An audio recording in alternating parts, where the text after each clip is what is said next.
दत्तात्रेय जी के जन्म प्रसंग में एक पतिव्रता ब्राह्मणी तथा अनसुईया जी का चरित्र। पिता बोले, बेटा, तुमने अत्यंत हेय संसार के व्यवस्थित स्वरूप का वर्णन किया, जो घटी यंत्र की भांति निरंतर आवागमनशील और प्रवाह रूप से अविनाशी है। इस प्रकार मैंने इसके स्वरूप को भली भांति समझ लिया है। ऐसी स्थिति में अब मुझे क्या करना चाहिए, यह बताओ। पुत्र ने कहा, पिताजी, यदि आप शंका छोड़कर मेरे वचनों में पूर्ण श्रद्धा रखते हैं तो मेरी राय यह है कि आप गृहस्थाश्रमों का परित्याग करके वानप्रस्थ के नियमों का पालन कीजिए। वानप्रस्थ आश्रम के कर्तव्य का भलीभांति अनुष्ठान करके फिर आवनीय आदि अग्नियों का संग्रह भी छोड़ दीजिए और आत्मा को आत्मा में लगाकर द्वंद्व रहित एवं परिग्रह शून्य हो जाइए। एकांत में रहते हुए अपने मन को वश में कीजिए और आलस छोड़कर भिक्षु का जीवन व्यतीत कीजिए। संन्यासाश्रम में योग परायण होकर बाह्य विषयों के संपर्क से अलग हो जाइए। इससे आपको उस योग की प्राप्ति होगी जो दुख संयोग को दूर करने की औषधि, मोक्ष का साधन, तुलना रहित, अनिवर्चनीय एवं असंग है, और जिसका संयोग प्राप्त होने पर आपको फिर संसारी जीवों के संपर्क में नहीं आना पड़ेगा। पिता बोले, बेटा, अब तुम मुझे मोक्ष के साधनभूत उस उत्तम योग का उपदेश दो जिससे मैं संसारी जीवों के संपर्क में आकर ऐसा दुख न उठाऊं। यद्यपि आत्मा स्वभावतः सब प्रकार के योग से रहित है, तो भी जिस योग में आसक्त होने पर मेरे आत्मा का सांसारिक बंधनों से योग न हो, उसी योग का समय मुझे बताओ। संसार रूपी सूर्य के प्रचंड ताप की पीड़ा से मेरे शरीर और मन दोनों सूख रहे हैं। तुम ब्रह्मज्ञान रूपी जल की शीतलता से युक्त अपने वचन रूपी सलिल से इन्हें सींच दो। मुझे अविद्या रूपी काले नाग ने डस लिया है, मैं उसके विष से पीड़ित होकर मर रहा हूँ। तुम अपने वचनामृत से मुझे पुनः जीवित कर दो। मैं स्त्री पुरुष, घर द्वार, खेती बाड़ी की ममता रूपी वेड़ी में जकड़ा जाकर कष्ट पा रहा हूँ। तुम प्रिय एवं उत्तम भाव से युक्त विज्ञान द्वारा इस बंधन को खोलकर मुझे शीघ्र मुक्त करो। पुत्र ने कहा, पिताजी, पूर्व काल में परम बुद्धिमान दत्तात्रेय जी ने राजा अलर्क को उनके पूछने पर जिस प्रकार योग का भलीभांति विस्तार पूर्वक उपदेश किया था, वही आपको बता रहा हूँ, सुनिए। पिता बोले, दत्तात्रेय जी किसके पुत्र थे? उन्होंने किस प्रकार योग का उपदेश किया था? और महाभाग अलर्क कौन थे जिन्होंने योग के विषय में प्रश्न किया था? पुत्र ने कहा, प्रतिष्ठानपुर में एक कौशिक नामक ब्राह्मण था। वह पूर्व जन्म में किए हुए पापों के कारण कोढ़ के रोग से व्याकुल रहने लगा। ऐसे घृणित रोग से युक्त होने पर भी उसे उसकी पत्नी देवता की भांति पूछती थी। वह अपने पति के पैरों में तेल मलती, उसका शरीर दबाती, अपने हाथ से उसे नहलाती, कपड़े पहनाती और भोजन कराती थी। इतना ही नहीं, उसके थूक, खंखार, मलमूत्र और रक्त भी वह स्वयं ही धोकर साफ करती थी। वह एकांत में भी पति की सेवा करती थी और उसे मीठी बाड़ी से प्रसन्न रखती थी। इस प्रकार अत्यंत विनीत भाव से वह सदा अपने स्वामी की पूजा किया करती। तो भी अधिक क्रोधी स्वभाव के होने के कारण वह निष्ठुर प्रायः अपनी पत्नी को फटकारता ही रहता था। इतने पर भी वह उसके पैरों पड़ती और उसे देवता के समान समझती थी। यद्यपि उसका शरीर अत्यंत घृणा के योग्य था, तो भी वह साध्वी उसे सबसे श्रेष्ठ मानती थी। कौशिक से चला फिरा नहीं जाता था, तो भी एक दिन उसने अपनी पत्नी से कहा, धर्मज्ञ, उस दिन मैंने घर पर बैठे बैठे ही सड़क पर जिस वैश्या को जाते देखा था, उसके घर में आज मुझे ले चलो, मुझे उससे मिलवा दो। वह मेरे हृदय में बसी हुई है। जब से मैंने उसे देखा है, तब से वो मेरे मन से दूर नहीं होती। यदि वो आज मेरा आलिंगन नहीं करेगी, तो कल तुम मुझे मरा हुआ देखोगी। मनुष्यों के लिए कामदेव प्रायः टेढ़ा होता है। उस वैश्या को बहुत लोग चाहते हैं और मुझ में उसके पास तक जाने की शक्ति नहीं है, इसलिए आज मुझे बड़ा संकट प्रतीत होता है। अपने कामातुर स्वामी का ये वचन सुनकर उत्तम कुल में उत्पन्न हुई उस परम सौभाग्यशालिनी पतिव्रता पत्नी ने अपनी कमर खूब कस ली और अधिक शुल्क लेकर पति के कंधे पर चढ़ा लिया। फिर धीरे धीरे वैश्या के घर की ओर प्रस्थान किया। रात्रि का समय था, आकाश मेघों से आच्छन्न हो रहा था, केवल बिजली के चमकने से मार्ग दिखाई दे जाता था। ऐसी बेला में वह ब्राह्मणी अपने पति का अभिष्ट साधन करने के लिए राजमार्ग दे जा रही थी। मार्ग में सूली थी, जिसके ऊपर चोर ना होते हुए भी चोर के संदेह से मांडव्य नामक ब्राह्मण को चढ़ा दिया गया था। वो दुख से आतुर हो रहे थे। कौशिक पत्नी के कंधे पर बैठा था। उस अंधकार में देख न सकने के कारण उसने अपने पैरों से छूकर मूलों को हिला दिया। इससे कुपित होकर मांडव्य ने कहा, जिसने पैर से हिलाकर मुझे इस कष्ट की दशा में पहुंचा दिया, और मुझे अत्यंत दुखी कर दिया। यह पापात्मा नराधम सूर्योदय होने पर विवश ही निसंदेह अपने प्राणों से हाथ धो बैठेगा। सूर्य का दर्शन होते ही उसका विनाश हो जाएगा। इस अत्यंत दारुण शाप को सुनकर उसकी पत्नी व्यथित होकर बोली, अब सूर्य का उदय ही नहीं होगा। तदंतर सूर्योदय न होने के कारण बार बार रात ही रहने लगी। कितने ही दिनों के बराबर समय रात भर में ही बीत गया। इससे देवताओं को बड़ा भय हुआ। वो सोचने लगे, स्वाध्याय, वशकार, स्वधा तथा स्वाहा से रहित होकर यह सारा जगत नष्ट हुए बिना कैसे रह सकता है। दिन रात की व्यवस्था हुए बिना मास और ऋतु का भी लोप हो जाएगा। उनके लोप होने से दक्षिणायन और उत्तरायण का भी ज्ञान नहीं होगा। आयन का ज्ञान हुए बिना वर्ष कैसे हो सकता है, और वर्ष के बिना काल का ज्ञान होना संभव है। पतिव्रता के वचन से सूर्य का उदय ही नहीं होता। उसके बिना स्नान, दान आदि क्रियाएं बंद हो गईं। अग्निहोत्र और यज्ञ का अभाव भी दृष्टिगोचर होने लगा है। होम के बिना हम लोगों को तृप्ति नहीं होती। जब मनुष्य यज्ञ का यथोचित भाग देकर हमें तृप्त करते हैं, तब हमें खेती की उपज के लिए वर्षा करके मनुष्यों पर अनुग्रह करते हैं। नया अन्न पैदा होने पर मनुष्य फिर हमारे लिए करते हैं, और हम लोग यज्ञादि द्वारा पूजित होने पर उन्हें मनोवांछित भोग प्रदान करते हैं। हम नीचे की ओर वर्षा करते हैं और मनुष्य ऊपर की ओर।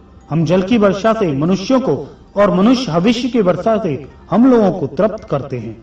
जो दुरात्मा लोभवश हमारा यज्ञ भाग स्वयं खा जाते हैं, उन अपकारी पापियों के नाश के लिए हम जल, सूर्य, अग्नि, वायु तथा पृथ्वी को भी दूषित कर देते हैं। उन दूषित वस्तुओं का उपभोग करने में उन कुकर्मियों की मृत्यु के लिए भयंकर महामारी आदि रोग उत्पन्न हो जाते हैं। जो हमें तृप्त करके शेष अन्न अपने उपभोग में लाते हैं, उन महात्माओं को हम पुण्यलोक प्रदान करते हैं। किंतु इस समय प्रभात काल हुए बिना इन मनुष्यों के लिए वह सब पुण्यकर्म असंभव हो रहा है। अब दिन की सृष्टि कैसे हो।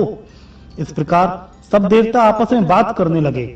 यज्ञों के विनाश की आशंका से वहां एकत्रित हुए देवताओं के वचन सुनकर प्रजापति ब्रह्मा जी ने कहा, पतिव्रता के महात्म्य से इस समय सूर्य का उदय नहीं हो रहा है, और सूर्योदय न होने से मनुष्यों तथा तुम देवताओं की भी हानि है। अतः तुम लोग महर्षि अत्रि की पतिव्रता पत्नी तपस्विनी अनुसुईया के पास जाओ और सूर्योदय की कामना से उन्हें प्रसन्न करो। जब देवताओं ने जाकर अनुसुईया जी को प्रसन्न करना चाहा, वे बोली, तुम क्या चाहते हो, बतलाओ। देवताओं ने याचना की कि पूर्ववत दिन होने लगे। अनुसुईया ने कहा, देवताओं, पतिव्रता का महत्व किसी प्रकार कम नहीं हो सकता, इसलिए मैं उस आदमी को मनाकर दिन की सृष्टि करूंगी। मुझे ऐसा उपाय करना है जिससे फिर पहले की ही भांति दिन रात की व्यवस्था चलते रहे और उस पतिव्रता के पति का भी नाश न हो। पुत्र ने कहा, देवताओं से योग कहकर अनुसुईया देवी उस ब्राह्मण के घर गई और उसके कुशल पूछने पर उन्होंने अपने स्वामी की तथा अपने धर्म की कुशल बताई। अनुसुईया बोली, कल्याणी, तुम अपने स्वामी के मुख का दर्शन करके प्रसन्न तो रहती हो ना। पति को संपूर्ण देवताओं से बड़ा मानती हो ना। पति की सेवा से ही मुझे महान फल की प्राप्ति हुई है तथा संपूर्ण कामनाओं एवं फलों की प्राप्ति के साथ ही मेरे सारे विघ्न भी दूर हो गए हैं। साध्वी, मनुष्य को 5 ऋण सदा ही चुकाने चाहिए। अपने वर्ण धर्म के अनुसार धन का संग्रह करना आवश्यक है। उसके प्राप्त होने पर शास्त्र विधि के अनुसार उसका सतपात्र को दान करना चाहिए। सत्य, सरलता, तपस्या, दान और दवा से सदा युक्त रहना चाहिए। राग द्वेष का प्रत्याग करके शास्त्रोक्त कर्मों को अपनी शक्ति के अनुसार प्रतिदिन श्रद्धा पूर्वक अनुष्ठान करना चाहिए। ऐसा करने से मनुष्य अपने वर्ण के लिए विहित उत्तम लोकों को प्राप्त होता है। पतिव्रते, इस प्रकार महान कलेश उठाने पर पुरुषों को प्रजापति आदि लोगों की प्राप्ति होती है, परंतु स्त्रियां केवल पति की सेवा करने मात्र से पुरुषों के दुख सहकर उपार्जित किए हुए पुण्य का आधा भाग प्राप्त कर लेती हैं। स्त्रियों के लिए अलग यज्ञ, श्राद्ध या उपवास का प्रदान नहीं है। वे पति की सेवा मात्र से ही उन अभिष्ट लोकों को प्राप्त कर लेती हैं। अतः महाभागे, तुम्हें सदा पति की सेवा में अपना मन लगाना चाहिए, क्योंकि स्त्री के लिए पति ही परम गति है।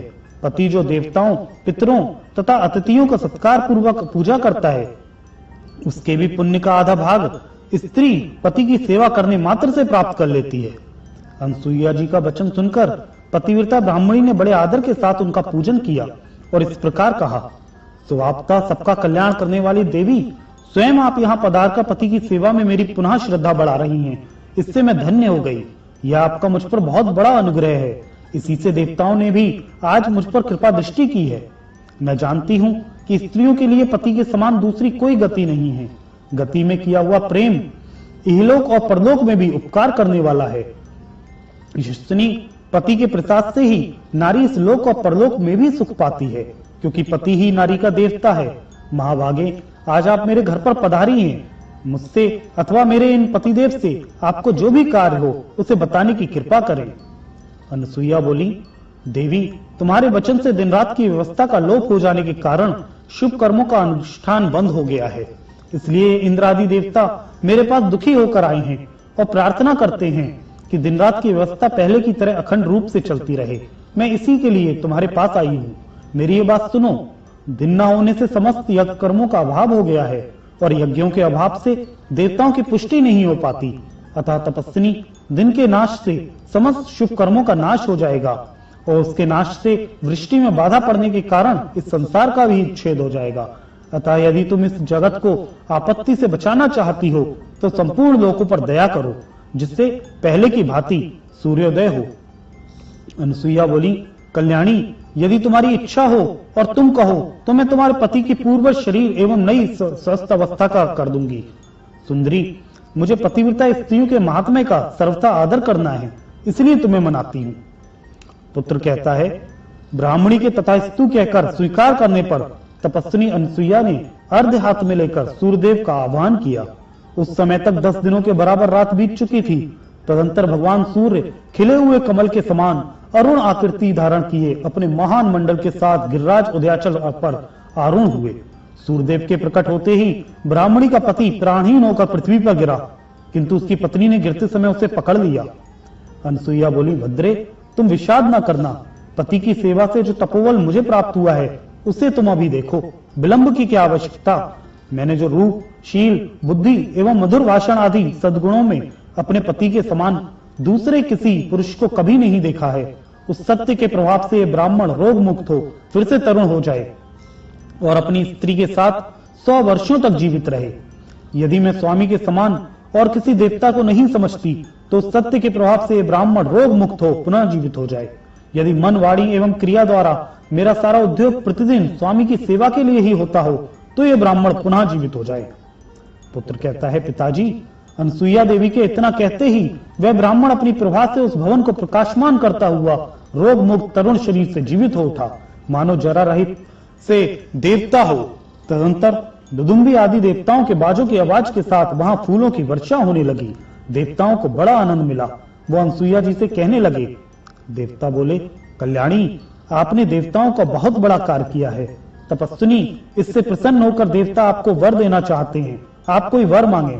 अनसुईया ने कहा, यदि ब्रह्मा आदि देवता मुझ पर प्रसन्न होकर वर देना चाहते हैं, यदि आप लोगों ने मुझे वर देने की योग्य समझा है, तो मेरी यही इच्छा है कि ब्रह्मा, विष्णु और शिव मेरे पुत्र के रूप में प्रकट हों तथा अपने स्वामी के साथ मैं उस योग को प्राप्त करूं जो समस्त कलेशों से मुक्ति देने वाला है। यह सुनकर ब्रह्मा, विष्णु और शिव आदि देवताओं ने एव मस्तु कहा और तपस्विनी अनसुईया का सम्मान करके वो सब के सब अपने अपने धाम को चले गए।